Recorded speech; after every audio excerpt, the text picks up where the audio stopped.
সাইয়েদনা আদমকে আল্লাহ যখন বানালেন, তিনি বানালেন মিন তিনিন লাযিব, এঁটেল মাটি থেকে বানালেন।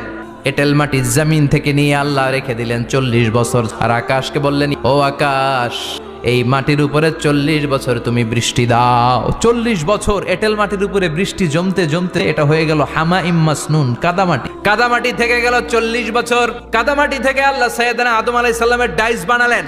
তারপরে আল্লাহ সূর্যরে বললেন, ও সূর্য, এবার আদমের কায়ার উপরে, মূর্তির উপরে তুমি 40 বছর সূর্যের আলো দাও।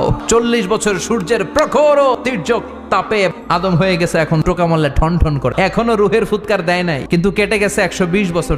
এই বিশাল লম্বা সময়ে আল্লাহ বললেন, উল্লেখ করার মতো আদম কিছুই ছিল না। আমরা আমাদের মায়ের পেটের ভেতরে 40 দিন ছিলাম নুতফা, এক ফোঁটা বীর্য। তারপরে 40 দিন ছিলাম আলাকা, রক্তপিণ্ড। তারপরে 40 দিন ছিলাম মুদগা, গোশতপিণ্ড। 3 40 120 দিন।